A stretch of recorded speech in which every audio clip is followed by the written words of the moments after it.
com a temática As licenciaturas no contexto da inclusão da pessoa com deficiência, novas perspectivas profissionais no contexto educacional. Eu agradeço a presença das palestrantes, da Ana Cristina, da Priscila. Vou fazer uma breve apresentação delas para poder convocar os amigos. A Ana Cristina Ferreira, ela é mestre e doutora em Educação pela Universidade Estadual de Campinas, ambos na área de concentração Educação Matemática. Ela atua no ensino superior desde 2003, em curso de licenciatura em Matemática e Pedagogia, e atualmente ela é professora associada do Departamento de Educação Matemática da Universidade Federal de Ouro Preto. Além das atividades relacionadas à docência no ensino superior, ela foi tutora do PET-MAT, grupo PET de curso de matemática da UFOP, por 6 anos. Ela coordenou o curso de matemática da UFOP entre 2005 e 2007, por 6 anos. Ela coordenou o GT7, que é a formação de professores que lecionam matemática, e a SBEM, de 2013 a 2015. Ela é docente permanente do mestrado em Educação da UFOP, e ela é membro dos grupos IFEM, que é História e Filosofia da Educação Matemática na Unicamp, NIEPEM, que é Núcleo Interdisciplinar de Estudos de Matemática, de Pesquisa em Educação Matemática na UFOP e Práticas Escolares, e formação de professores que ensinam matemática. Ela é parecerista de revistas nacionais e internacionais, e ela tem experiência em cursos de orientação de mestrado, especialização, trabalho de conclusão de curso e iniciação científica, e ela desenvolve pesquisas na área de formação e desenvolvimento profissional de professores de matemática, história da matemática e a educação da matemática, e a prática pedagógica da matemática. A Priscila Alves de Vasconcelos, ela é pedagoga, ela é formada pela Universidade Federal de Minas Gerais e ela atua na inclusão de pessoas com deficiência na UFMG, promovendo ações de acessibilidade voltadas para a participação plena dos estudantes com deficiência. Ela exerceu assessoria pedagógica ao ensino de graduação na UFMG, ela desenvolveu pesquisas realizando acessórios e consultorias e intervenção voltadas para a melhoria de qualidade de ensino superior. Ela atuou profissionalmente na área de inclusão de pessoas com necessidades educacionais e ela participou de pesquisas em educação de jovens e adultos, trabalho e educação e inclusão de pessoas com deficiência. E assim iremos dar início à palestra. Eu convoco vocês à mesa, eu passo a palavra para a Ana Cristina. Quiser soltar aí o microfone para ficar mais à vontade? Vou pegar você aqui. Ah, tá.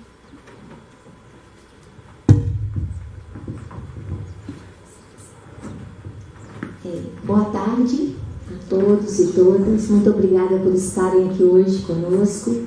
Eu, particularmente, fiquei muito feliz com o convite e agradeço ao Ney, de uma forma geral, e as meninas que me convidaram, pela oportunidade de conversar um pouquinho sobre esse assunto que me interessa bastante e ainda de ter a possibilidade de conhecer a Priscila, que tem muito mais experiência que eu na questão da acessibilidade, e acho que a gente pode fazer uma boa parceria, embora não tivéssemos nos conhecido antes. Para começar, eu gostaria de situar de onde eu falo. Eu sou formada em matemática, fui professora de matemática, mas antes disso eu fiz magistério e alfabetizei durante 10 anos. Então eu sou uma mescla de quem é professora dos anos iniciais, educação infantil, com ensino de matemática na educação básica toda, antes de começar o meu trabalho na universidade. Então essas experiências me marcaram. E tive a oportunidade de trabalhar com crianças com síndrome de Down, com algumas outras especialidades, e sempre foi uma coisa que me interessou bastante, o que não significa que eu seja especialista nessa temática. Hoje, eu não vou falar muito da parte que eu não domino tanto, que é essa questão de acessibilidade na universidade e tudo. Meu foco vai ficar na questão da inclusão no contexto da licenciatura, pensando na formação profissional dos futuros professores. Vou compartilhar algumas experiências que temos desenvolvido no âmbito do mestrado profissional em Educação Matemática E para começar, vou situar um pouquinho como eu percebo a questão da inclusão.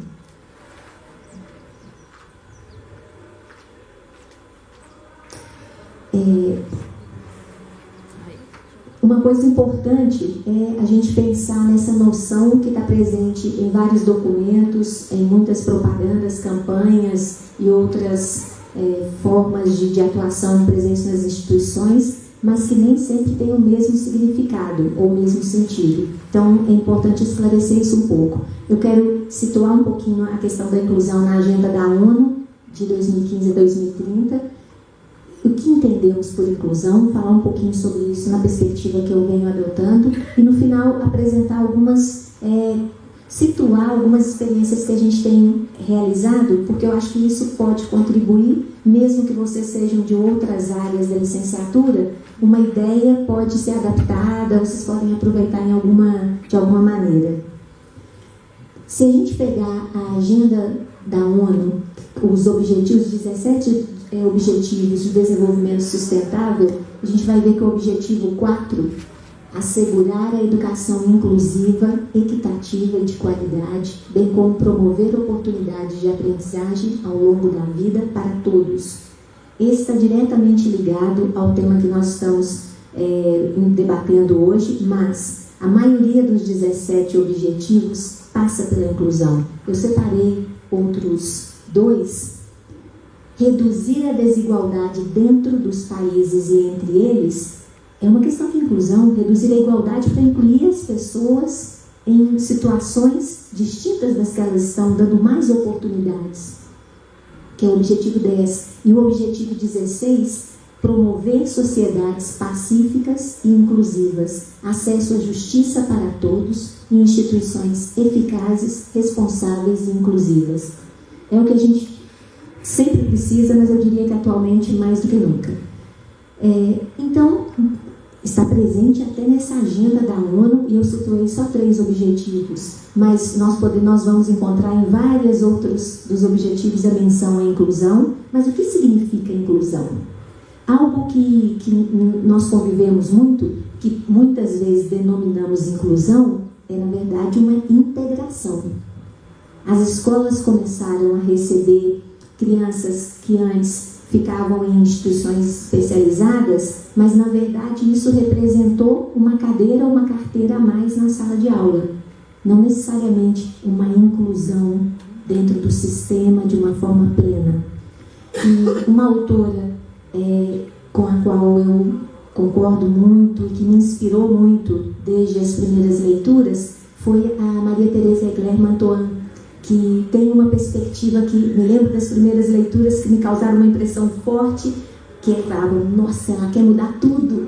E eu sempre muito cartesiana, pensando assim, isso não é viável, nós temos que pensar um objetivo que seja possível. Aí eu pensei, não, tem que fazer como Gilberto Gil naquela música, amarra teu arado a uma estrela. A estrela está lá em cima, meu arado está aqui na terra, abrindo sulcos, mas eu sei para onde que eu vou. Então ela está certa, a gente tem que pensar em grande e pensar em algum momento em conseguir mudar. Eu vou ler o slide todo, tá? Porque a letra nem está num tamanho tão adequado.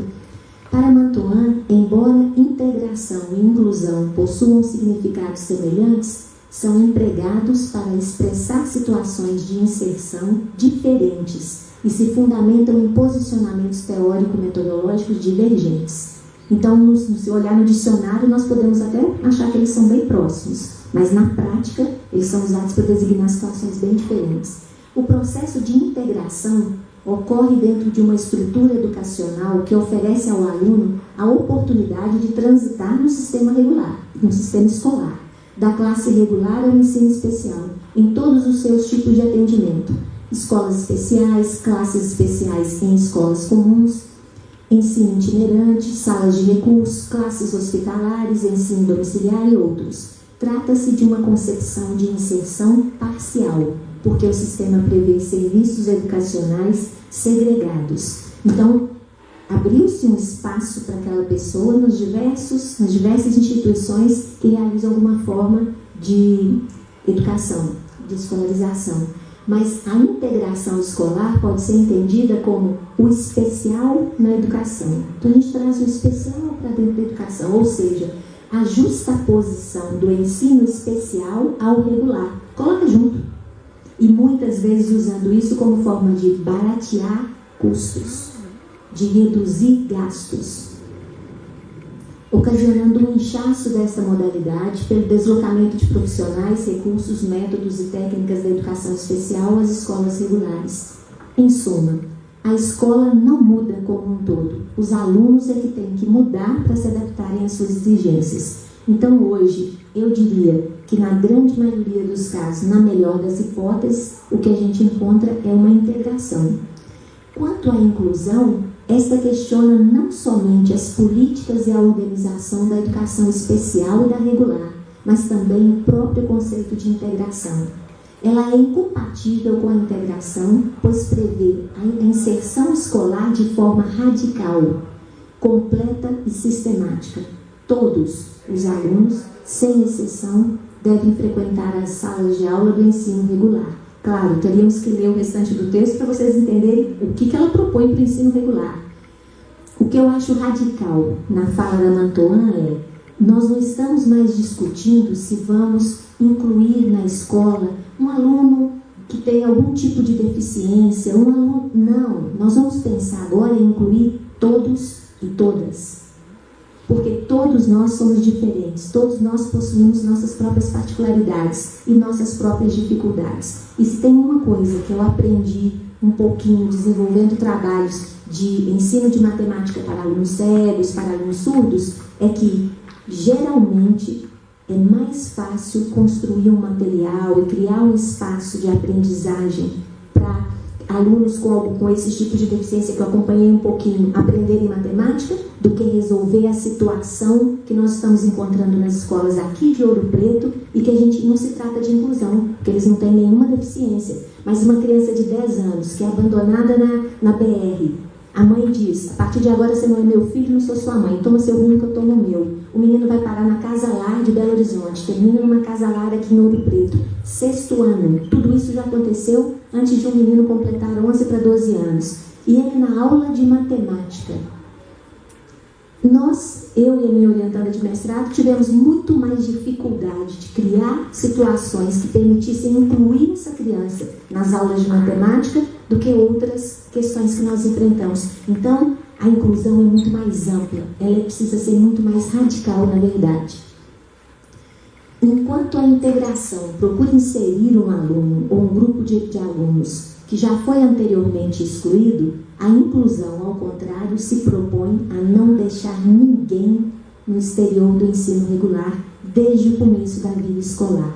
Então, nós estamos falando aqui de repensar a escola, repensar o sistema, de forma que todas as pessoas da comunidade tenham todas. Então, eu estou dizendo pessoas com a faixa etária que for e tudo, a escola, a educação tem que ser acessível para todas as pessoas. Então, a inclusão, ela vai implicar numa mudança de perspectiva educacional, pois não atinge apenas alunos com deficiência e os que apresentam dificuldades de aprender, mas todos os demais, para que obtenham sucesso na corrente educativa geral.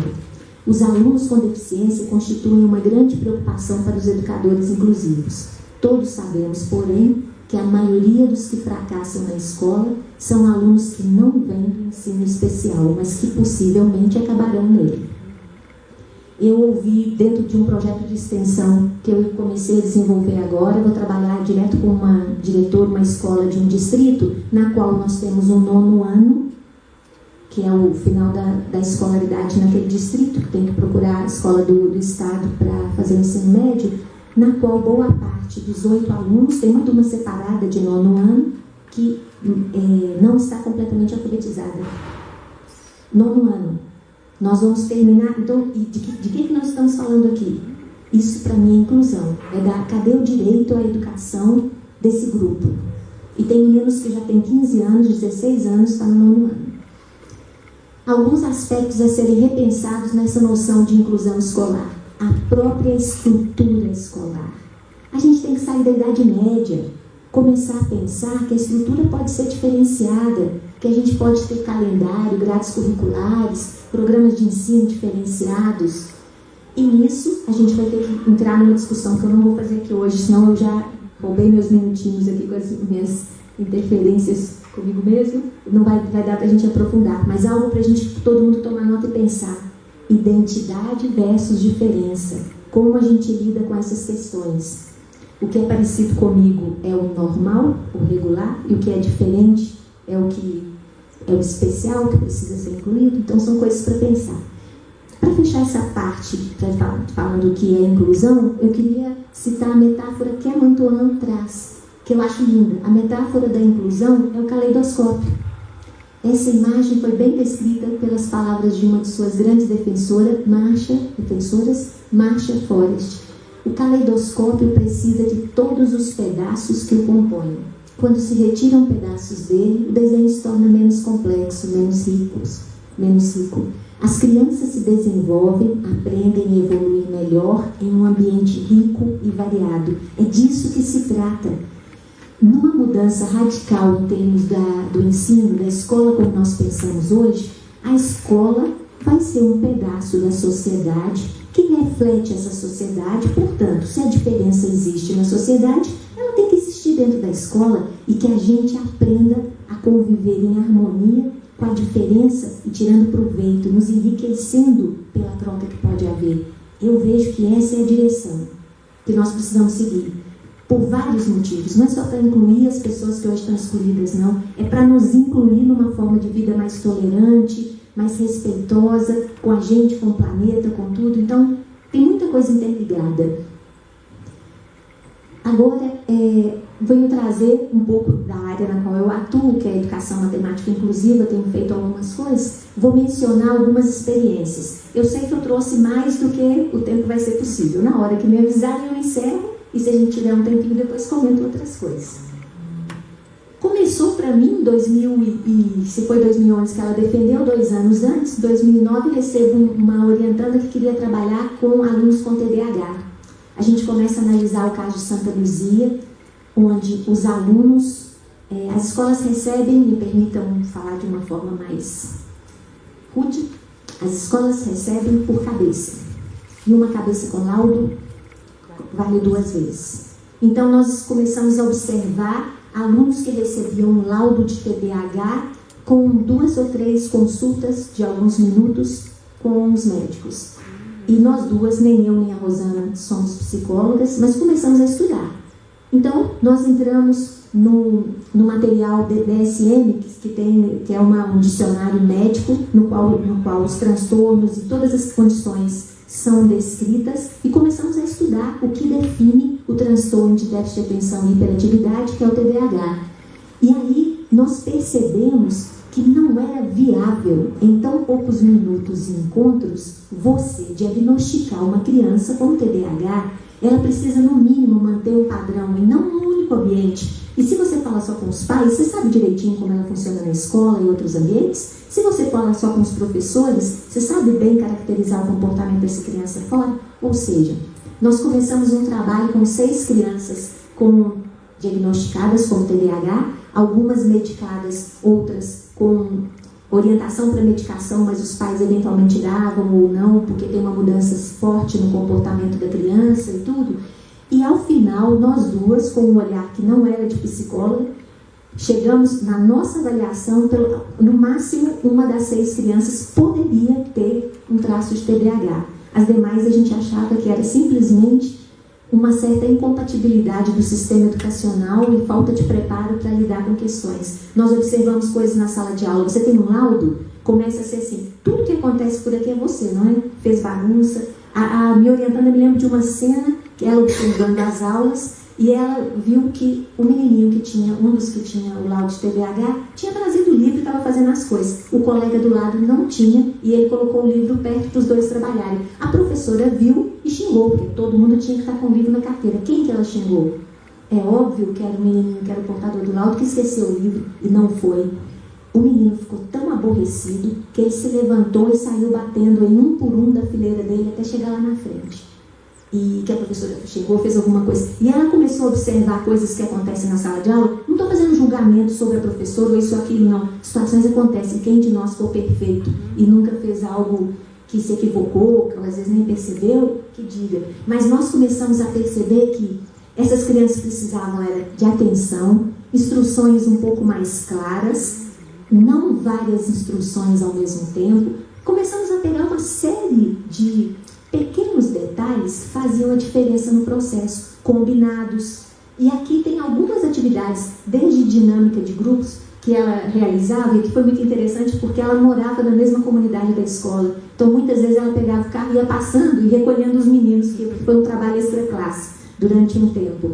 E com isso, com várias dinâmicas de grupo que demandavam atenção e outras atividades, ela foi avançando com os meninos e percebendo, em termos de matemática, eles não eram crianças que a gente poderia falar, eles têm dificuldade. Não, nós nem podemos falar que eles tinham dificuldade para aprender matemática. Eles só precisavam de um pouco mais de cuidado no processo de orientar, de dar as instruções, de tempo, de acompanhamento.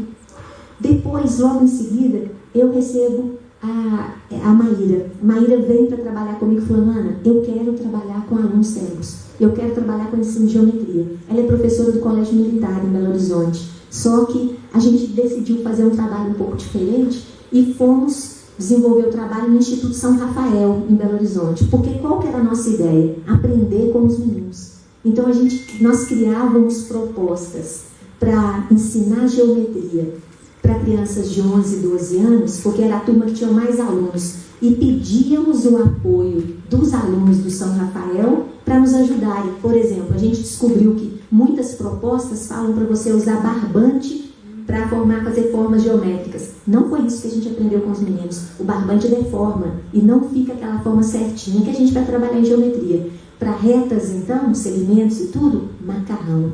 Ele é firme, mantém a posição. Fomos aprendendo, construindo materiais de baixo custo, porque essa foi uma proposta que eu fiz para a Maíra desde o início, que você não use nada que um outro professor fale, puxa, tem que ter muito dinheiro para fazer isso. Tudo que ela fez foi com sucata ou com material de baixo custo. Aqui os alunos na sala, e eles ficaram muito animados com o trabalho, aprendemos várias coisas sobre eles. Esse aqui é o caderno de geometria de cada um. Então, a capa foram eles que montaram, nós recortamos formas geométricas em EVA para ter um pouco de textura e espessura. Eles escolheram o que ia ser colado nas suas capas dos cadernos. E esses cadernos, nós montamos dicionários de geometria com os alunos cegos. Então, eles usavam a regleta, escreviam, a definição foi construída com eles, escrita em braille. E aqui o material que eu adorei que ela fez, que é para trabalhar com ângulos. Então, o pai dela deu a ideia de usar umas chapas de metal que são flexíveis.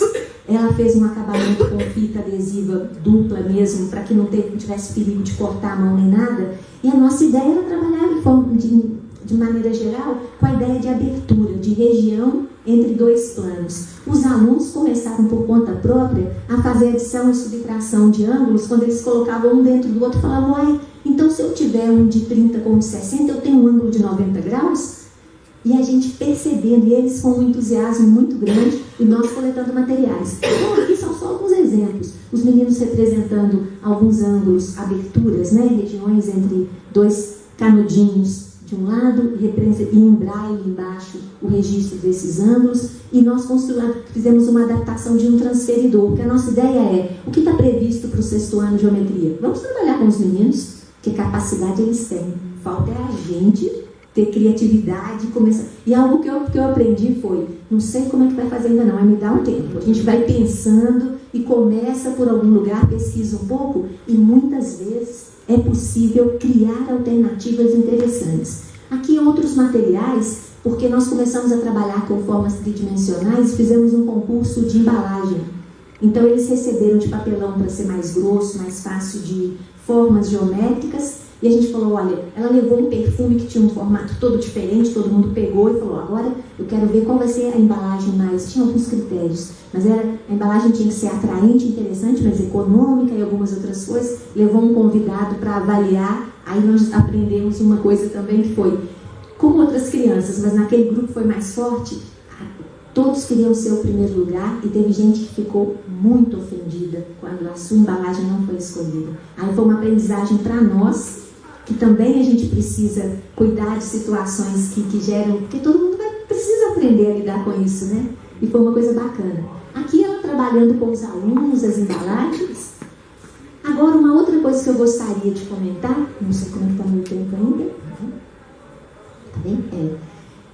Em 2015, eu fiz uma proposta para a Superintendência de Ensino de promover um curso de extensão, no qual a gente construísse juntos, porque hoje eu não acredito mais naquela ideia. Vocês vieram aqui hoje com as suas sacolinhas vazias e eu vou preenchê-las com receitas de bolo para ensinar trigonometria? Perfeito, vou te dar tudo pronto. Ah, não, você quer ensinar polinômios? Ótimo. Eu não acredito nisso. Eu acho que a gente primeiro precisa ouvir a demanda das pessoas e eu acredito na parceria, em construir juntos. Então, a nossa ideia nesse curso de extensão era reunir professores e futuros professores e começar a discutir alguns conceitos de matemática, que também não foram tantas horas assim, 8 encontros de 2 horas e meia mais ou menos, 8 a 10 encontros, aos sábados pela manhã. E nesses encontros, no começo nós socializamos algumas propostas por meio de vivências. Então, em alguns dias, a gente vendava todo mundo e aí desenvolvíamos algumas tarefas matemáticas com os olhos vendados. No outro dia, todo mundo com protetor auditivo e ninguém podia falar nada. Só para a gente viver a sensação de estar no silêncio, assim, na sala e principalmente, ter que se expressar sem falar. E foi a dificuldade maior do que ficar vendado. Foi muito interessante. Agora, algo que eu aprendi também é que quando a gente percebe que eu próprio posso aprender alguma coisa, mesmo sem falar e sem estar usando o sentido do ouvido e da audição e da fala, eu começo a falar, uai, se eu dou conta, eu acho que a outra pessoa também vai dar conta. E claro, um aluno surdo, por exemplo, que já nasceu surdo, ele já desenvolveu várias habilidades, porque o que eu queria trabalhar? A ideia da pena, que a pena, você ter dó daquela pessoa, significa, tadinho, o que ele fizer está ótimo. E não, todos são capazes de desenvolver seu potencial. E na medida em que eu percebo, eu mesma, que eu dou conta de fazer algumas coisas, eu começo a acreditar mais no outro. Então, nesse curso, por exemplo, me lembrei, era perto já, final de ano, a Viviane fez um trabalho com os meninos de dobradura, que era para montar um móvel para a árvore de Natal, ninguém falando nada. E enquanto isso, explorando conceitos de geometria, enquanto montavam, porque também não era só uma atividade de artes. Esse curso de extensão gerou duas dissertações. Fiz uma experiência que Marilene trabalhou com a parte da proposta que era voltada para a questão da deficiência visual do ensino de matemática, e a Viviane trabalhou com a parte da proposta voltada para o ensino de matemática para surdos. Então, aprendendo a ensinar matemática para alunos com deficiência visual, análise das contribuições de um curso de extensão voltado para o desenvolvimento de práticas pedagógicas inclusivas. A proposta era, depois que os participantes do curso vivenciaram algumas coisas, a gente estudou um pouquinho, assistimos a alguns depoimentos de alunos, até alunos que já estão aqui na Universidade mesmo de Ouro Preto, contando, dando dicas do que eles gostavam, o que não.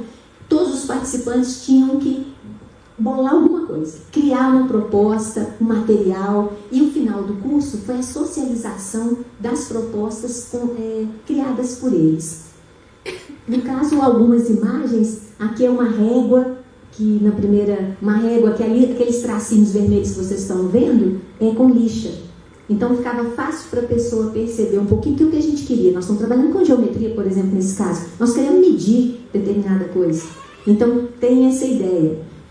Aqui foi um ábaco adaptado também, fizeram algumas adaptações. Soroban já é próprio, porque ele tem toda aquela borracha por baixo que segura. Mas aqui esse futuro professor de matemática apresentou uma proposta diferenciada.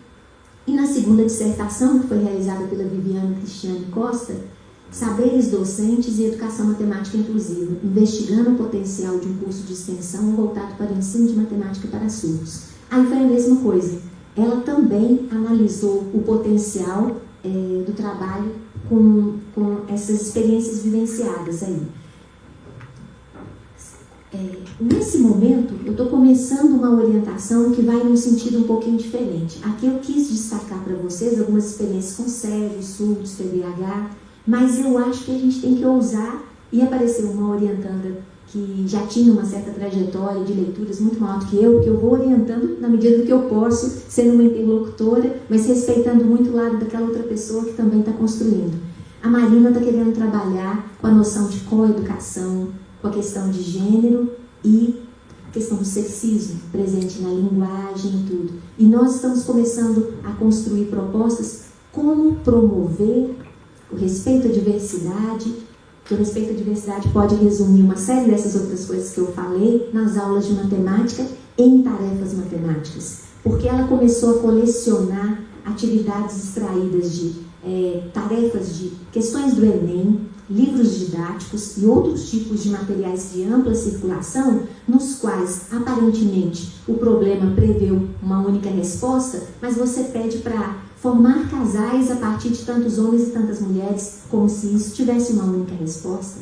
Então, nós vamos começar a mexer com essas questões. E nós vamos começar a discutir isso porque nós queremos como que entra na inclusão, nessa visão de incluir a diversidade, do respeito à diversidade, da questão de cuidar melhor da linguagem que a gente usa. Um aluno dela, outro dia, chegou e falou que tinha um cartaz, que alguma coisa da direção da escola falava que todos os alunos deveriam fazer alguma coisa. Aí ele virou para ela e falou assim, mas as meninas não vão precisar fazer nada, só nós? E ela na hora falou, opa, eu não tinha pensado que eles também podem estar ligados nisso. Porque ele falou brincando, mas ele percebeu os alunos, por que não os alunos e as alunas? Né? Então, interessante.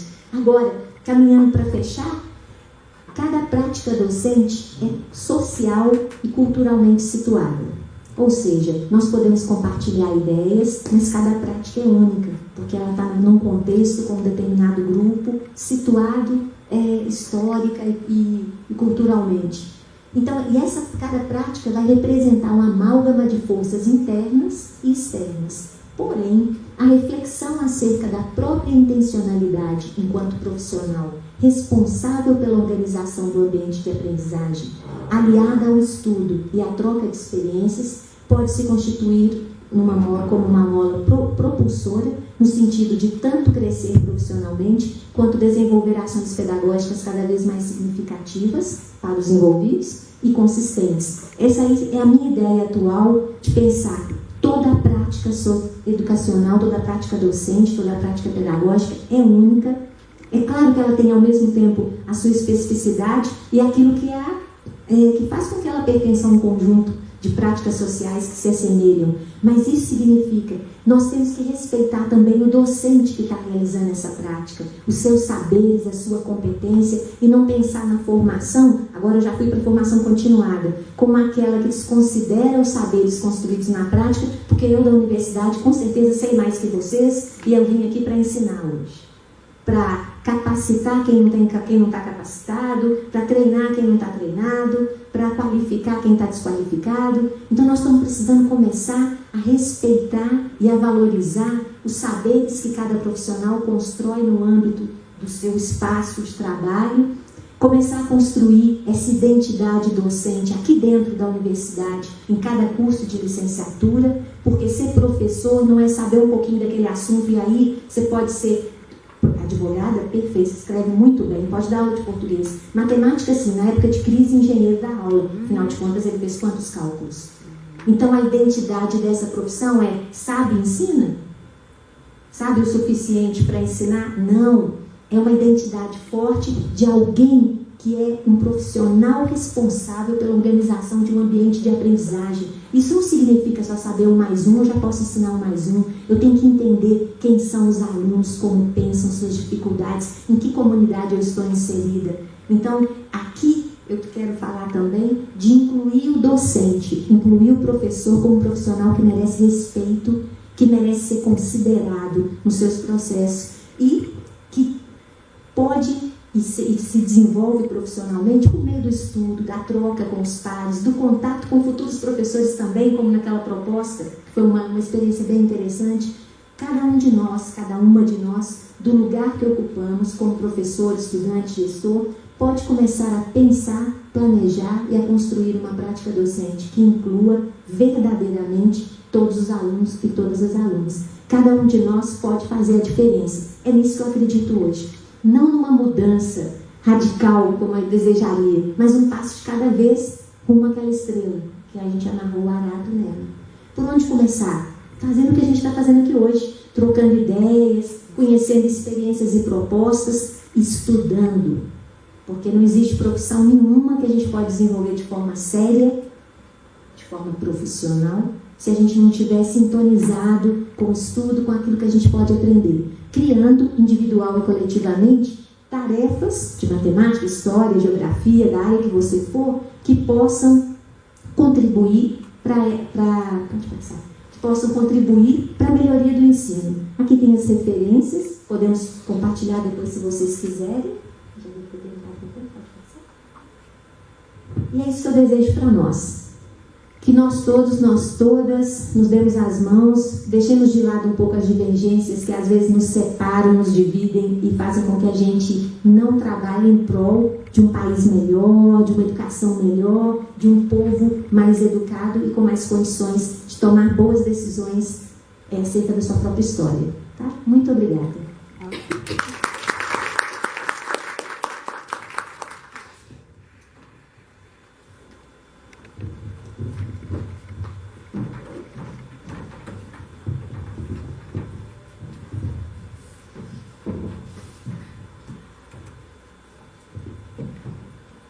Boa tarde, gente. Bom, meu nome é Priscila, eu sou pedagoga, né? Atualmente eu trabalho lá no NAI, da UFMG, que é como se fosse o meio daqui da FOP, né? O nosso núcleo de acessibilidade e inclusão. Antes desse trabalho, eu tive uma experiência na educação básica, na educação inclusiva, né? Numa escola da rede particular. Antes disso, na escola integrada, numa instituição, uma ONG, que fazia escola integrada para a Prefeitura de Belo Horizonte. E ao longo da minha graduação como pedagoga, eu participei do grupo de pesquisa e de discussão sobre educação inclusiva na UFMG. Então, a minha graduação eu fiz estágios na área de inclusão, os meus trabalhos já foram voltados para essa área, porque desde a minha infância, na minha história de vida, né, as pessoas com deficiência estavam muito presentes na minha comunidade, na minha família, então sempre foi um assunto que me interessou. Tá? Então hoje eu vou compartilhar com vocês algumas coisas, algumas histórias disso, mas também algumas reflexões sobre as licenciaturas. Espero contribuir de alguma forma com vocês. Então, vou começar falando sobre esse contexto. Então, na palestra me pediram para falar sobre esse novo contexto e sobre as perspectivas profissionais, então, para as licenciaturas a partir da inclusão. Como a professora já explicou, eu vou retomando aqui, a gente vê que esse contexto, ele teve vários momentos. Ela trouxe aqui o mais recente, que é a integração e a inclusão, né? Que é esse debate que ainda está na sociedade. Mas a gente teve momentos na história, na antiguidade, em que as pessoas com deficiência eram mortas, né? Ou eram perseguidas ou abandonadas. Tá? Então, isso lá na Grécia Antiga, por exemplo, né, eles eram mortos ou abandonados para morrerem mesmo, porque a deficiência era considerada, né, um defeito, um problema, um atraso para aquela comunidade que tinha uma pessoa com deficiência. Depois passamos com o cristianismo a um momento de segregação institucional, que a religião e a filantropia vão acolher essas pessoas, vão colocar em casas, né, de proteção ali, mas sem uma finalidade social. Aquela pessoa não tem nenhum objetivo social de vida. Ela fica ali, é cuidada, mas é só isso. E aí começa a surgir a educação nessa história da pessoa com deficiência. Primeiro, a partir dos primeiros institutos para pessoas com deficiência. Né? E daí vai surgir a educação especial como um espaço separado, um espaço de educação diferenciado para essas pessoas. Depois, a gente vai evoluindo nessa discussão e chega-se à integração, que é essa ideia de que essas pessoas que estão nesse espaço separado, se elas se esforçarem, elas podem vir para o espaço comum. Então, o tempo todo nessa história, a deficiência é da pessoa e o esforço também tem que ser dela. Né? Então, a sociedade, de certa forma, não entrou nessa conversa. Tá? A não ser assim, a sociedade prestando um serviço e tudo. Né? E na inclusão, o que é colocado para a gente? O professor já explicou, né, da Mantuan muito bem, a questão de que é para todos. E que essa sociedade, ela também é responsável. Essa ideia de deficiência, ela não se constrói sozinha. Às vezes, em uma família, uma mesma deficiência que uma criança tem, noutra família, uma coisa vai ter um tamanho e noutra família vai ter outro. E as pesquisas mais recentes, né, pesquisas até da antropologia, vão mostrando que você tem uma ilha, por exemplo, em que muita gente é surda. Não faz a menor diferença ser surdo ali, né? Então a deficiência ela também é social, né? Ela depende do contexto que aquela pessoa está, o peso que ela vai ter, né? E assim, às vezes ela é uma vantagem, dependendo de onde você está, né? Fazer parte daquela cultura é uma vantagem. Assim. Bom, então vamos para a atualidade, né? O nosso atual conceito de deficiência está na Lei Brasileira de Inclusão. E ele vai falar que a pessoa com deficiência é aquela que tem um impedimento de longo prazo, de natureza física, mental, intelectual ou sensorial, o qual, em interação com uma ou mais barreiras, pode obstruir sua participação plena e efetiva na sociedade em igualdade de condição com as demais pessoas. Então, impedimento de longo prazo, eu marquei aqui em negrito, né?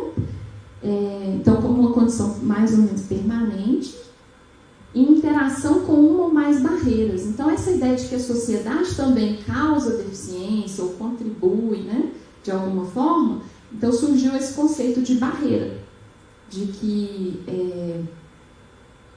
a gente também coloca barreiras, né, que se não existissem essas barreiras, talvez não ficasse tão evidente a diferença ali entre as pessoas.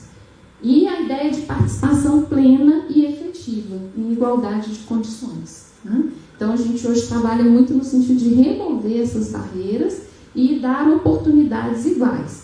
Aí, o professor falou do coitadinho, né, da pena. Então, assim, a ideia não é vantagem para o deficiente, é colocar ele em condição de concorrer igualmente, né? Então, é dar oportunidade. Então, não é passar ninguém sem saber, né? Não é dar vaga de trabalho para uma pessoa que não tenha, né, as competências necessárias para estar ali, mas é pensar o que está impedindo essa pessoa de aprender ou de chegar ao mercado de trabalho, que barreira é essa que a gente precisa tirar. E aí tem barreiras de vários tipos, né? Tem barreira física, por exemplo, esse degrau aqui que a gente está, né? Tem barreira da comunicação, a língua, né? O usuário de uma língua diferente, por exemplo, da língua de sinais, né? Tem barreira instrumental e tem barreira pedagógica também, barreira de método e barreira atitudinal, tá? Na sociedade. Então a gente vai conversando um pouquinho sobre isso. Então hoje a educação obrigatória, né? A LDB vai falar que é dos 4 aos 17 anos, então pré-escola, ensino fundamental e médio como obrigatórios para todos, tá? E a educação especial, que antes era feita num ambiente separado, hoje ela é pensada de forma transversal. Ou seja, lá naquela educação, tanto no obrigatório quanto na EJA, nas outras que não estão previstas ali no ensino superior, a educação especial vai estar atravessando, vai ter que estar presente em tudo isso. Então, esse contexto hoje. A educação inclusiva, então a ideia de educação para todos, uma educação especial transversal a todos os níveis e modalidades de ensino. Então, essa pessoa tem direito aos suportes que ela necessita, ao apoio que ela necessita na rede comum e em todos esses níveis e modalidades. A deficiência é definida na interação do sujeito com o meio, as barreiras, né, de vários tipos, físicas, comunicacionais, metodológicas, atitudinais e outras.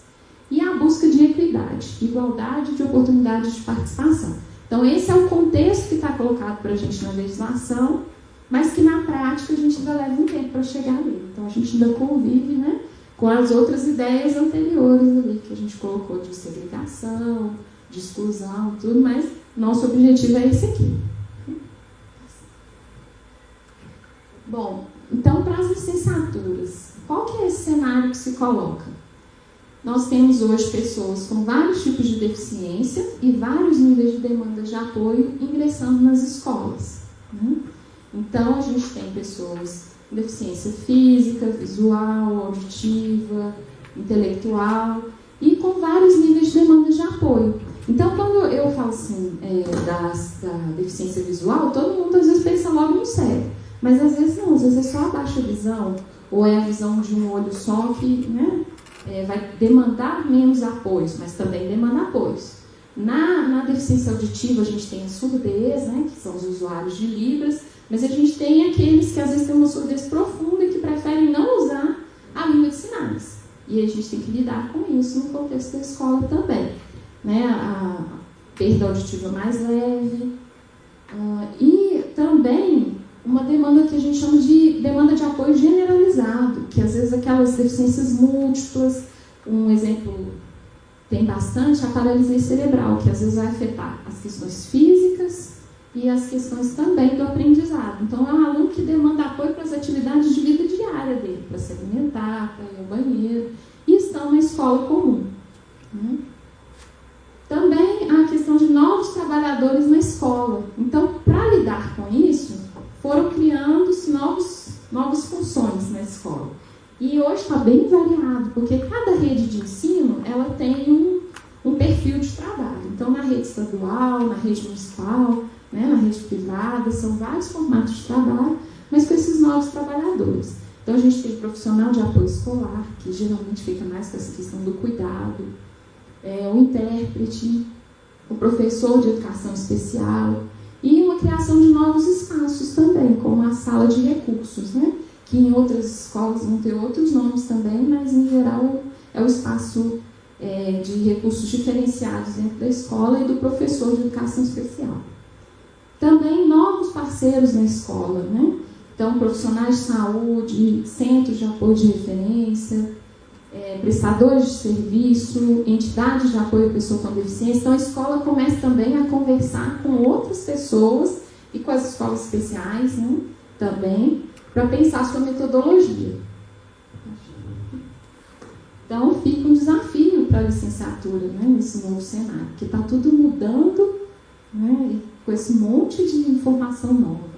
Então, para os professores, né, quais são os saberes necessários à inclusão? Desde a época lá do grupo de inclusão, lá que a gente fazia essa pergunta. Naquele momento que a lei mudou e falava que da inclusão na educação básica, a gente vinha se perguntando isso. Então, lá no grupo a gente tinha pessoas da rede, né? Tinha os professores lá do UFMG, tínhamos nós, estudantes de licenciatura, e a gente se perguntava, será que o professor tem que saber tudo? É possível o professor saber Libras muito bem, saber tudo sobre o método Braille, saber tudo sobre deficiência intelectual, conhecer esse universo todo, dominar isso tudo? Será que é esse o lugar do professor? Porque o professor lá da educação especial, ele sabia muito bem daquela área de deficiência, né?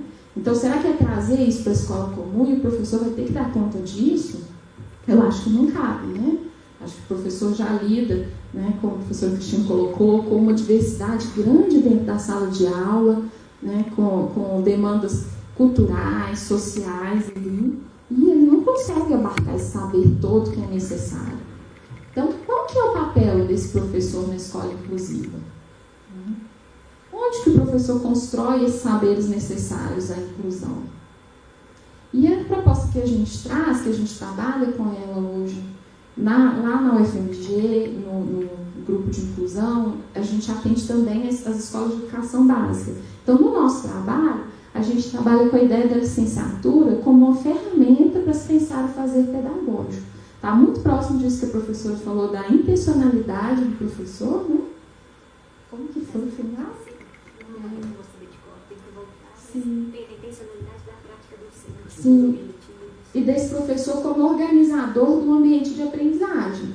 Porque por muito tempo se pensou a licenciatura como um campo de aplicação de conhecimentos, né? Então, que não precisava de uma formação muito específica, em que se eu sei ensinar, né? E a gente que trabalha com educação sabe que saber e saber ensinar são coisas muito diferentes, né?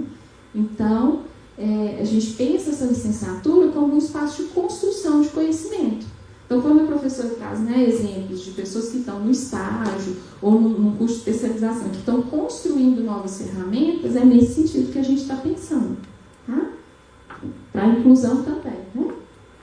Volta, Bruno, por favor. Volta. Isso. Então, esse também, onde construir os saberes necessários à inclusão. Quando eu estava na graduação, então tinha uma discussão muito grande, assim, de que os professores da educação especial receberam uma formação para isso. E aí eu fui numa escola especial, porque eu estava muito incomodada com essa fala, e fui entrevistar uma professora de educação especial. Porque eu ficava me perguntando, onde que eu vou receber essa informação, sendo que eu estou aqui dentro da Faculdade de Educação da UFMG, e para eu fazer uma disciplina sobre inclusão é uma luta, assim, não tem, né? Quando a gente montava o evento sobre inclusão, a gente tinha 4, 5 professores que estavam sempre trabalhando com esse tema, né? Até hoje está acontecendo lá, viu, gente? Segundo o Congresso Mineiro de Educação Especial Inclusiva, que é fruto desse trabalho, né, do grupo lá. Então, sim, eram poucas pessoas falando desse assunto. E aí eu fui entrevistar uma professora da Escola Especial de Venda Nova, que trabalhava com educação especial para pessoas com deficiência intelectual. Porque, assim, em São Paulo, a gente tem vários cursos mesmo, voltados cada um para uma área e tudo, mas aqui em BH não tem. Aqui em BH não, desculpa, aqui em Minas não tem, né? Em BH também não. Então, a fala da professora foi muito que ela construiu a partir da experiência dela e de cursos de atualização, né? Ao longo do trabalho dela, ela foi buscando e encontrando. Tá? Então, ela também não tinha uma formação inicial específica para a educação especial. Tá? Os desafios para o professor, então, nessa perspectiva que a gente está colocando, do professor, né, que pensa esse espaço que é a sala de aula, ele precisa pensar em objetivos, instrumentos, métodos e tempos diferenciados na escola inclusiva. Então, a gente está considerando que, é claro que o professor não vai saber tudo de cada área, mas que ele precisa entender um pouquinho. Quando ele recebe um aluno, ele precisa pesquisar um pouquinho, saber minimamente aquilo ali, até para ele dialogar com aquele profissional.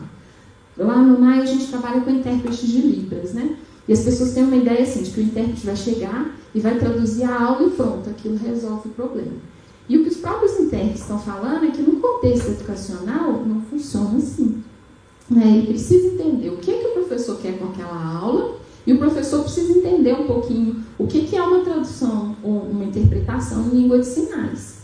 Né? Minimamente assim, saber que a Libras não é igual ao português, né? Que não é a mesma estrutura gramatical, né? Para poder funcionar os dois trabalhando juntos. Então, assim, não é que o professor vai saber Libras tão bem quanto o intérprete, nem que o intérprete vai saber a matéria tão bem quanto o professor e nem saber ensinar como professor. Mas um pouquinho, né, daquilo ali, eles têm que saber e têm que trabalhar em conjunto.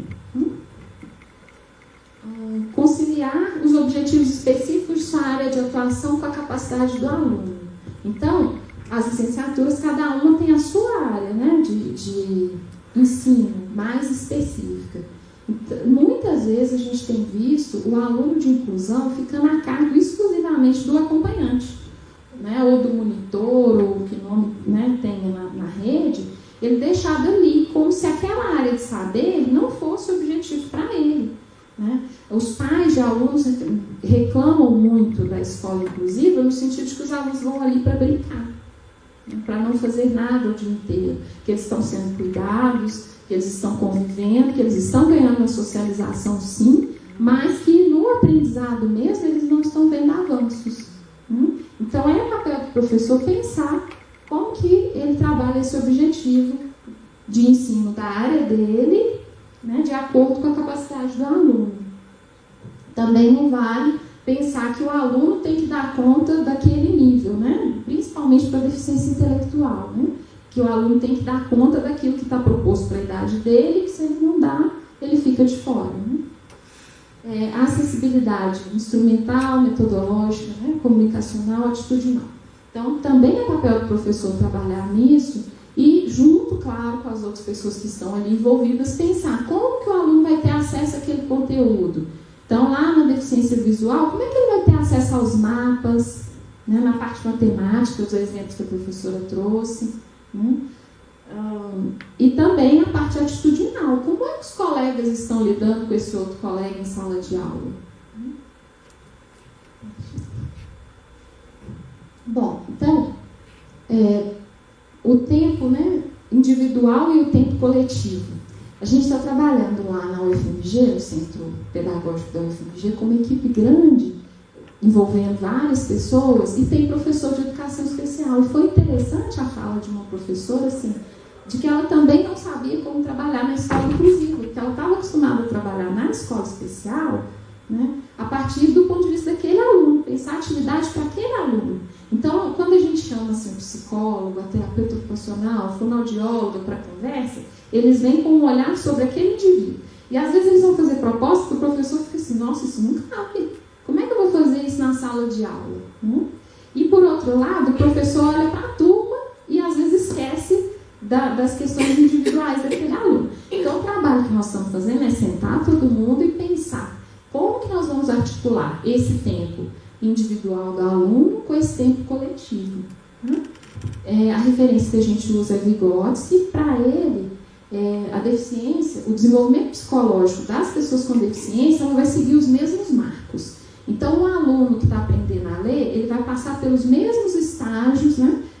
Pré-silábico, silábico, alfabético, ortográfico, né? O aluno que está aprendendo número, ele vai ter que aprender a noção de quantidade, a ideia de número, para depois ele conseguir chegar nas operações, né? O aluno lá na geografia, ele tem que construir noção de espaço, a partir do espaço cotidiano, para ele ir avançando, né? Para representações mais abstratas. Na história, o conceito de tempo. Nas ciências, a ideia de causalidade, de consequência. Então, ele vai passar pelo mesmo processo. Só que ele vai precisar de um tempo diferente e de estímulos diferentes. Então, é pensar isso. E aí, a equipe precisa trabalhar, então, com vários níveis cognitivos e com estímulos variados. Eu já tive umas experiências bem interessantes, assim, de casos em que eu tinha um aluno com autismo que decorava tudo. Ele aprende de ouvido muito bem, então para ele aprender língua estrangeira era uma coisa assim, facílima, sabe? Para outras coisas ele tinha dificuldade, mas língua para ele, exceto interpretação. Interpretação é um problema, tá? Interpretação de texto, que aí vem metáfora, linguagem figurada e tudo. Mas a aprendizagem de língua, ele fazia até sotaque diferente, né? Então para ele era muito fácil. Então, naquele horário da aula de inglês, se a gente deixasse ele com a turma dele, ou com os mesmos exercícios da turma dele, para ele era muito chato. Ele não queria fazer, aquilo incomodava, ele começava a ficar agitado. Então, na escola, a gente fez a opção de colocar ele estava no 7º ano, o inglês ele fazia com a turma do 2º ano do ensino médio. Né? A gente tinha essa possibilidade de fazer essa troca naquele horário, porque todas as aulas de inglês eram juntas. Mas se não desse para trocar de turma, talvez pensar em atividades diferenciadas para que ele fizesse naquele horário, mesmo que ele estivesse na mesma sala. Porque estar ali para ele, junto com a turma, já não era aprendizado, ele já sabia muito bem, né? Então, às vezes a gente pensa na deficiência, no que a gente precisa ajustar para baixo, né? Mas às vezes a gente tem que ajustar para cima, porque tem esses casos também, né? Que aprendem mais rápido ou que em alguma área vão ter mais habilidades. Nessa mesma escola, a gente tinha educação infantil. Então, eu tinha um aluno de 8 anos que não tinha ainda desenvolvimento de linguagem. A linguagem dele era mais ou menos de uma criança de 1 para 2 anos. O vocabulário, as estratégias de linguagem dele. Mas ele pertencia àquela turma, né? Então, a gente ficava tentando conciliar quais os momentos que ele vai estar com a turma de idade dele e os momentos em que ele vai estar. Aí a gente aproveitava que a escola tinha educação infantil e ele fazia algumas atividades na educação infantil, tomando sempre o cuidado de não infantilizar, de mostrar para ele que o pertencimento dele era com o grupo de idade dele. Tá? Então a gente aproveitava atividades de circuito pela escola, né? Atividades de roda, várias atividades de educação infantil, para aproveitar para ensino de matemática, português, os jogos de matemática da educação infantil a gente usou muito, né, contações de história, mas o tempo todo também trabalhando com ele lá na turma dele.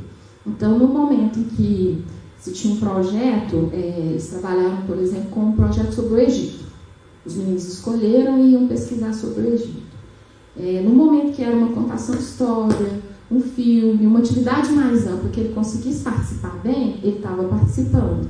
E no momento em que os alunos, por exemplo, estavam redigindo texto, fazendo correção ortográfica de textos, atividades que exigiam uma concentração maior ali, né, e estava fora do nível cognitivo dele, a gente retirava ou para essas atividades de educação infantil, ou então para a própria sala de aula, para ele trabalhar com o monitor separado. Né? Isso a gente foi ajustando com os professores, mas o tempo todo tentando preservar ele na turma de origem, com o tema de projeto comum, né? Em várias atividades assim, de pertencimento àquele grupo. Tá? Então, pode exigir aqui, né, no caso da educação infantil, recursos da educação especial. E aí, né, de objetivos da educação infantil, mas são ganhos e a gente trabalha com eles também. Pode passar.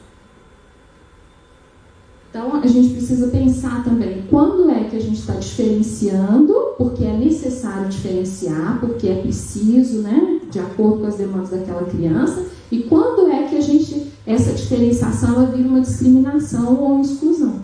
Então, tanto trazer para fazer parte quanto diferenciar tem que ser muito cuidado, porque pode, né, tá servindo de uma forma de exclusão também dentro da própria sala de aula.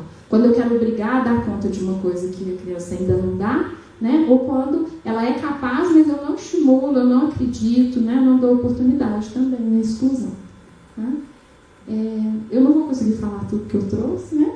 Mas acho que fica aqui, olhar o indivíduo, olhar individualmente, porque até no autismo, a gente trabalha bastante com autismo lá, e às vezes as pessoas têm um estereótipo padrão de autista. E cada caso é um, porque aquela pessoa também é um sujeito, com uma história de vida, uma história familiar. Então é preciso olhar para esse sujeito, conhecer esse sujeito, e isso é papel do professor também. Claro que é papel de todos esses outros atores na escola, né, na escola inclusiva, mas é papel do professor também. Colocar objetivos desafiadores para cada aluno. Então, para um aluno, um objetivo desafiador é reconhecer o seu nome e atender quando for chamado. Mas para outro, talvez seja avançar no conhecimento que está previsto para aquela faixa etária. E para outro vai ser dominar conteúdos que estão previstos lá para a faixa seguinte, porque ele já dá conta. Eu já falei um pouquinho, né, da participação coletiva e individual. O PEI, que é o Plano Educacional Individualizado, é um instrumento que a gente usa para esses objetivos diferenciados. Tá? Tem tempo? Tá bom. Então, vou encerrar, gente. Obrigada, viu?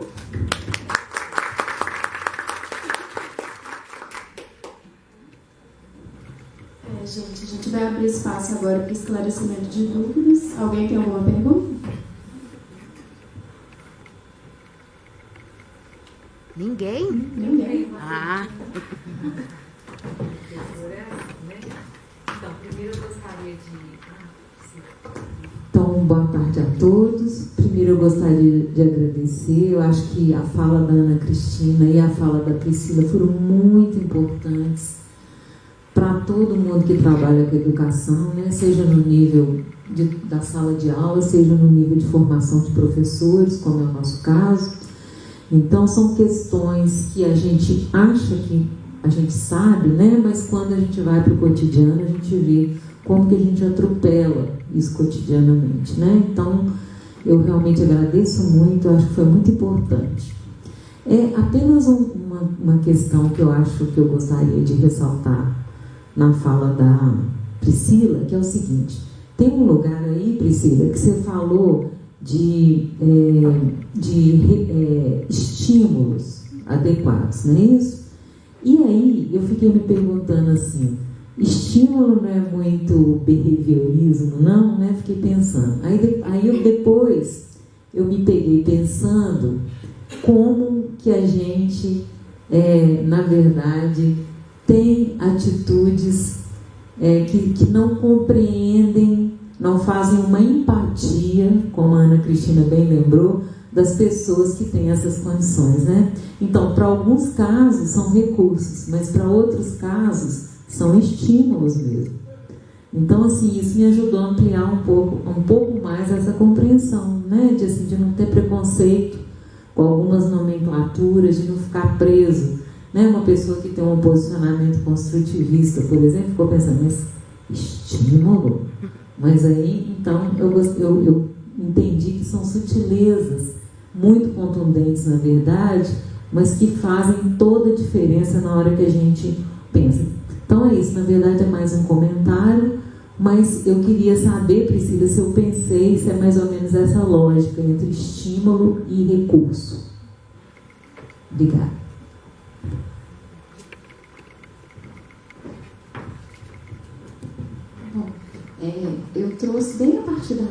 matemática, então eu posso ter escorregado mesmo na questão conceitual. Mas, de qualquer forma, acho que esse pensamento ele é muito interessante mesmo entre o estímulo e o recurso, porque a gente, na prática docente, a gente acaba trabalhando com as várias vertentes, né, do conhecimento.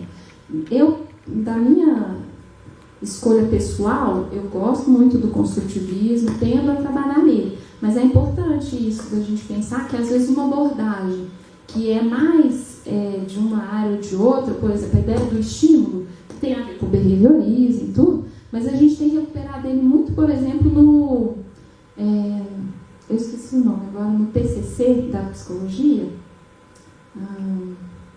eu não estou lembrando o nome, mas é uma ideia, uma outra abordagem que tem a ver lá com essa origem lá do behaviorismo, mas com uma ideia mais pensada e tudo, e que funciona melhor para o autismo do que quando a gente vai para uma área muito aberta que acaba desorganizando e confundindo. Tá? E eu trouxe também essa questão dos alunos que estão lá aprendendo a linguagem, então a gente trabalha com a ideia de estímulo mesmo, de eu vou aqui, ó, ele quer água, né? Então eu tiro a garrafinha de perto, aí ele vem, leva a mão, aí a gente vai inserir, no caso, quando é surdez, o símbolo de Libras, ou mesmo a prancha de comunicação alternativa, que ele aponta para o símbolo, então ele veio aqui pegar água, eu tiro a garrafinha e levo a mão dele no símbolo, né? Ou faço ele com a mãozinha dele o símbolo em Libras, né? Até ele associar que aquele símbolo corresponde àquele objeto, para daí a gente conseguir partir para coisas mais abstratas, bem a partir do concreto mesmo. Tá?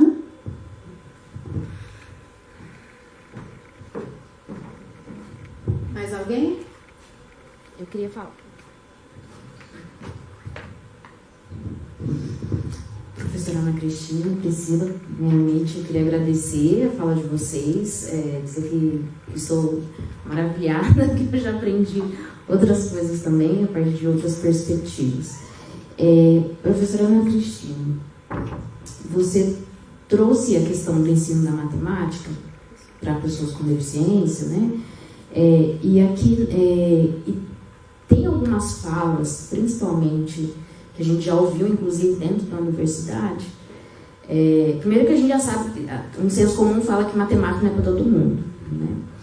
E eu já ouvi dentro da instituição de que uma pessoa com deficiência, por exemplo, visual, a matemática ela é muito abstrata, então dificilmente ela conseguiria dar conta de fazer isso. E isso nos causa, particularmente, assim, um incômodo muito grande, né? Que a gente sabe que tem as limitações, mas também a gente tem que pensar essa possibilidade, né? E aí, meu questionamento para você é o quanto, aí pensando no campo do ensino superior, da formação de professores, o quanto a gente está conseguindo, de fato, levar essa, eu não vou dizer nem esse conhecimento assim tão profundo, mas essa sensibilidade, esse entendimento de que a gente precisa, de fato, promover uma educação na perspectiva inclusiva. Você, né, enquanto professor, como que a gente está trabalhando isso dentro da formação de professores, pensando no campo das licenciaturas fora pedagogia, assim, né? Como que está essa questão sendo debatida?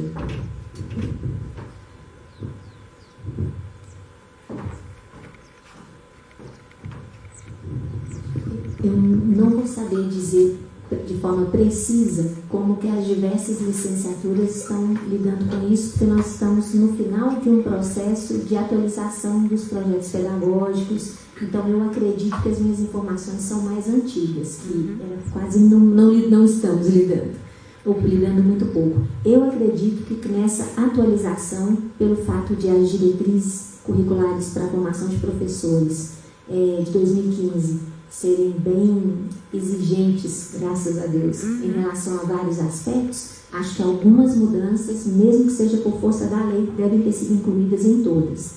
Uma questão interessante que eu acho que a UFOP está desenvolvendo, e a primeira experiência vai ser agora nesse semestre, são os módulos interdisciplinares de formação, os MIFs. Se tem aluno da graduação aqui, da licenciatura, sabe que daqui a pouco vai ter que se matricular se ele for de curso de matemática, filosofia, pedagogia e química, talvez? Não. São 4 licenciaturas nesse semestre, porque estão previstos, ao longo da formação, 2 ou 3 MIFs em cada curso. E foram divididos para uma questão de organização. Então, esses módulos, o que eles vão ser? Um espaço que a ideia é que não seja uma disciplina, que seja interdisciplinar para permitir o trânsito de estudantes de cursos diferentes, e não quer dizer que eles são voltados só para a inclusão, eles são abertos. Então, foram submetidas propostas interessantes, desde uma que eu me lembro que agora é do Departamento de Educação, que uma professora se propôs um MIF para falar da educação no sistema logosófico, o que é uma coisa bacana, quem está na licenciatura conhecer toda uma perspectiva diferente. Eu, por exemplo, propus junto com a professora Sandra do DEQI um MIF de educação inclusiva. Então, uma ação que eu posso dizer que deve sair resultado hoje, mas aí eu fui informada que o nosso MIF foi aprovado.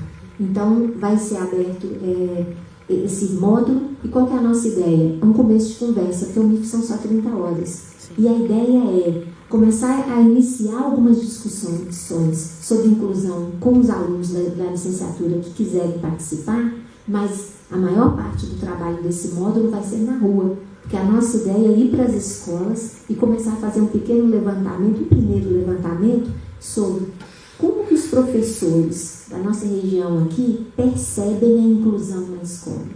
Porque a minha meta da professora Sandra é gradativamente começar a partir das demandas, da percepção que a gente observar na comunidade, começar a construir propostas para lidar com aquilo, para lidar com essas demandas. Por quê? Porque aí nós colocamos os estudantes da licenciatura não para lidar com problemas hipotéticos, tem seu valor, mas se a gente puder pegar problemas reais da prática hoje, do cotidiano das escolas, e pudermos trabalhar nessa direção, a gente está fazendo um trabalho que tem um caráter extensionista, porque nós vamos estar dialogando com a comunidade e, ao mesmo tempo, construindo uma perspectiva de inclusão para a região dos Inconfidentes.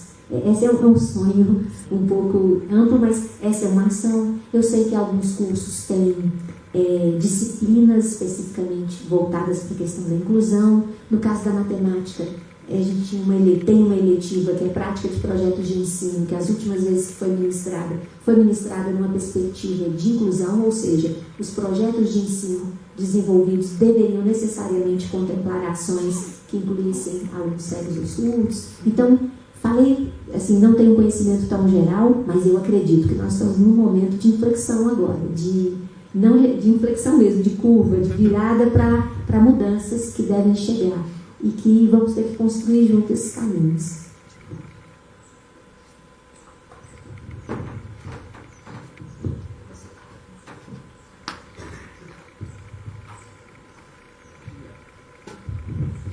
Boa tarde, meu nome é Edson Gabriel. Contar a experiência para vocês que eu tive, eu dei aula para EJA e tinha 2 pessoas surdas na sala. E eu falei assim, nossa, e agora? Como é que eu vou abordar essa pessoa? Como é que eu vou me comunicar com ela? Eu já tinha feito matéria de Libras e ao pouco eu fui me dando bem com eles, mas eu percebi que a perspecção de vida deles era muito maior do que um aluno que estava ali assistindo a aula de física. Ele queria aprender só que de forma diferente. Eu acho que a pessoa que hoje atua na licenciatura, e se a gente reparar não só na área de licenciatura, como todas as graduações, né? Hoje a gente tem que preparar para o mercado, porque o mercado é novo, né? Vamos supor, antigamente não era obrigatório Libras, hoje a graduação já tem, né? Principalmente na área de saúde, na área de educação em si. Mas o que eu achei mais difícil nessa abordagem foi a questão da estrutura das escolas, né? Que muitas vezes a gente não tem um amparo. E o mais legal foi quando eu comecei a descobrir o lado deles, né? Como é que eu expliquei uma aula de física para eles? Força. Peguei uma caixa, desenhei um F de força, um vetor para frente e como se fosse muito forte. E aí eu comecei a ter interação com eles através de materiais, como vocês fizeram, né? E foi um aprendizado para mim e para eles também. Aí teve um dia na sala que chegou uma caixinha menor. Eu falei, e agora? Vamos ver o que é, né? Aí ele queria saber uma força em cima da outra, o que poderia dar. Aí eu falei assim, pô, então agora eu tô tendo essa interação entre aluno e professor e conversa. Mas o que eu mais fiquei feliz sobre isso foi que depois que eu fui fazer um estágio, eu não sou da área de licenciatura, eu conheci várias pessoas com outro tipo de deficiência, já incluídas em empresas, onde nós, pessoas que não tinham nenhum tipo de contato, ou nenhum tipo de abordagem, ou nenhum tipo de acesso a eles, começam a trabalhar em conjunto. Isso é muito interessante, né?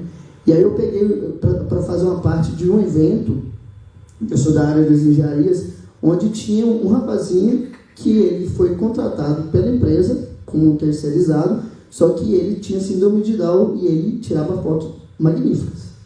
Ele era responsável pelas fotos do evento. Então aquilo ali trouxe uma noção do que a gente tem que aprender para estar no meio deles. Porque na verdade quem está aprendendo é a gente, né? Porque como a gente vai abordar essa mudança? Porque hoje você entra numa página de contratação de emprego, está lá, você vê. E está contratando muita gente. Você vai na Vale e tem mais de 40 funcionários, né? Então, eu acho que a maior dificuldade é a gente levantar e falar assim, ó, quem tentar adaptar nisso aí é a gente. A gente tem que ver formas de ensino melhor, analisar a estrutura melhor de ensino, igual vocês falaram. Outra coisa, o espaço. Como hoje tem pessoas que não têm deficiência e param de ir à escola porque não tem um espaço adequado, não traz nenhuma situação favorável para ele estar estudando. Que ele chega lá, a escola está pinchada, está quebrada. Da mesma forma são eles. A gente tem que ter um espaço interativo sobre isso. Lugares que as pessoas tenham mais facilidade de se comunicar e trabalhem isso. Eu acho que isso é o mais interessante. E depois minha dificuldade virou uma coisa tão fácil de conviver que acabou que eu comecei a evoluir com um processo até de quadrinhos, sem usar Libras. E depois fui usando Libras com isso. Então foi uma forma muito legal de ter um contato com pessoas que eu não tinha, com a experiência que eu não tinha, com a dificuldade que eu não fui preparado para isso, né? E eu saí muito super feliz, porque o papel de tentar ensinar e passar aquela informação, ele foi correspondido, e foi correspondido de uma forma tão interessante, que eu cheguei em casa, fiquei super emocionado, conversei com minha mãe, falei, não, mãe, consegui interagir a turma, apresentar o trabalho. E aí eu fiz uma forma diferente de ensino, minhas provas não eram mais escritas, minhas provas eram totalmente feitas manualmente, e todos participavam, né? A interação do grupo. Acabou que a sala, quando eu passava no corredor, parecia um ciclo, porque todo mundo queria participar e tal, todo mundo estava interagindo. Então acho que o maior desafio nosso é a gente se adaptar a isso, analisar o que tem que mudar e mudar rápido, porque não tem como, o mundo é global, então a gente tem que estar trabalhando com isso. É uma experiência ótima, quem tiver um dia vai gostar, é muito bom, é prazeroso, você fica muito feliz, porque é uma dificuldade que talvez essa pessoa tenha, mas você tenha muito mais e você tem que evoluir com ele, né? E é muito interessante você saber que uma pessoa que talvez há um tempo atrás estaria excluída do mundo, hoje ela não está mais, né? Hoje ela participa do mundo e participa muito, né?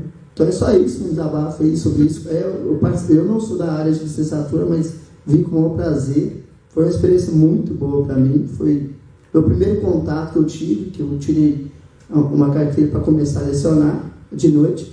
E é isso, minha experiência para vocês. Quem não fez, faça, continue, porque é muito prazeroso, é muito emotivo. E é isso aí. Obrigado pela palestra também, adorei.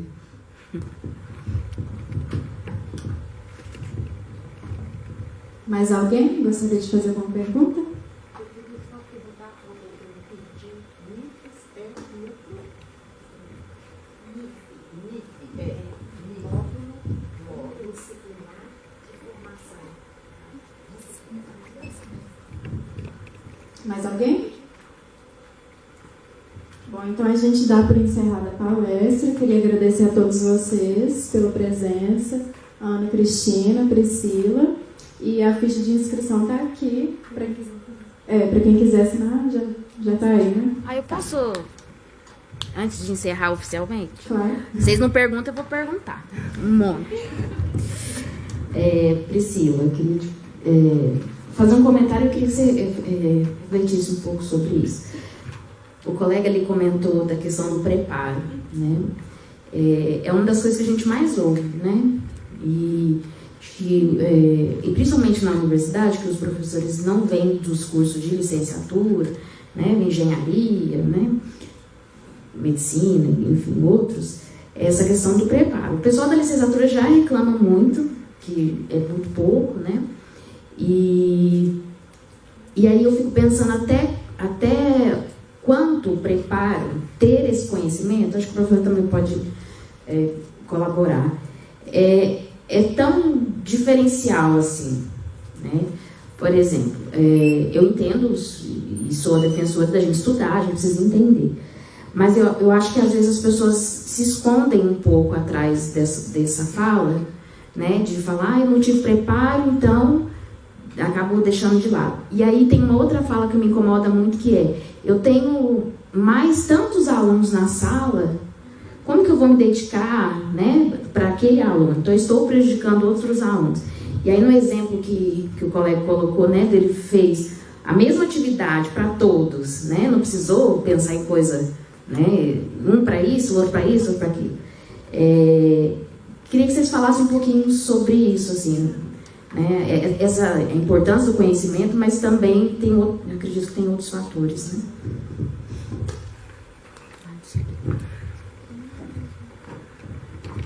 Bom, quando eu falei sobre o exemplo lá da professora de educação especial, né, que ela não teve formação, eu não estou de forma nenhuma defendendo que a gente não tem que ter formação, tá? Sim. Porque na minha graduação, eu busquei também fazer disciplinas. A discussão que a gente tinha era assim, porque às vezes na própria disciplina de educação inclusiva, os colegas traziam assim, mas e uma disciplina de Libras mais avançada, porque a que a gente tem é bem básica. E uma de Braille, e uma disso, aquilo. E assim, não comporta, né? A graduação não comporta isso. Mas a gente defende, desde essa época lá do grupo de inclusão da UFMG, né? A gente defende que tenha uma disciplina introdutória, tá? E a disciplina de Libras, que já é obrigatória. Então, lá na UFMG hoje a gente trabalha com uma disciplina introdutória que explique, né?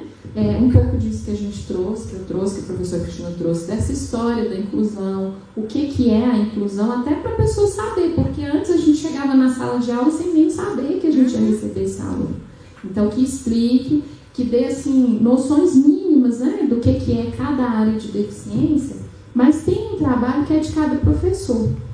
E assim, eu trabalho com inclusão já há algum tempo, trabalhei lá na educação básica, né? Continuo hoje como pedagoga, não mais em sala de aula, tanto dando suporte para a educação básica quanto superior lá na UFMG.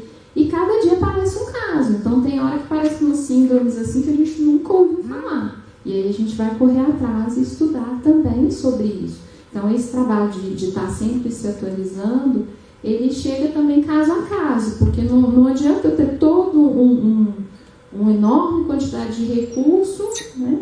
E aí eu não tenho aquele aluno, mas é mais importante, assim, na hora que eu tenho aquele aluno, eu buscar recursos para aquela especificidade. Então tem umas coisas padrão, né, para cada área de deficiência, mas tem coisa que é só caso a caso mesmo, é só a partir da experiência prática. Respondi? A professora.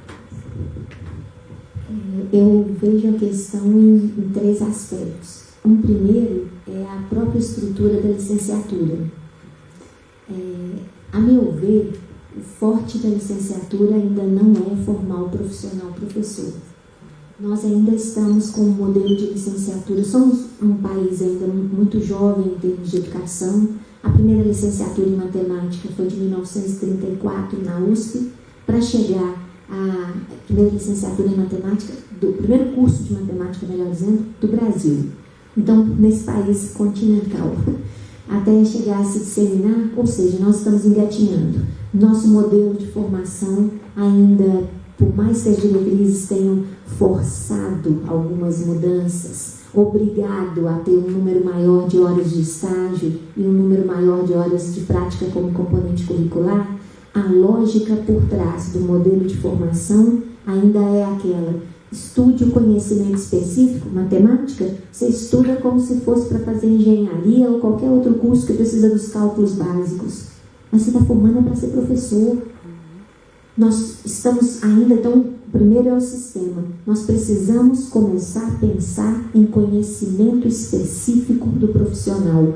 O conhecimento matemático específico do profissional professor é distinto do conhecimento matemático que o matemático precisa para desenvolver a teoria matemática, que o engenheiro precisa para construir uma edificação, que qualquer outro curso que usa um pouco de cálculo, a matemática tem uma função própria no curso dele.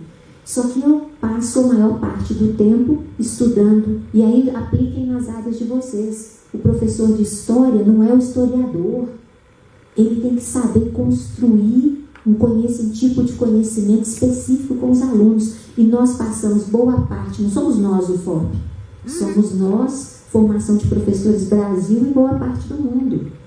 A gente ainda tem um modelo de formação que não privilegia essas outras questões, não privilegia nem o cerne da formação, no meu modo de ver. A segunda coisa, eu acho que nós precisamos começar a construir uma cultura universitária de aprender a aprender e de nos sentir corresponsáveis pelo processo. Eu acho que, do mesmo jeito que vocês, eu me coloco no lugar, quem for estudante da graduação aqui, porque eu devo ter feito mesmo, a gente passa pela formação passivamente. A matriz está pronta, o máximo que eu faço é puxar uma disciplina quando dá, atrasei numa, eu faço remanejamentos dentro de uma lógica que eu não tenho poder de alterar nem nada. Mas isso não significa que eu não tenha que ter voz dentro das disciplinas, dentro dos diretórios acadêmicos, e os alunos falam pouco, pedem pouco, demandam pouco. Eu acho que a gente precisa pensar no nosso lugar como de sempre estudantes e todo profissional, não é só o professor.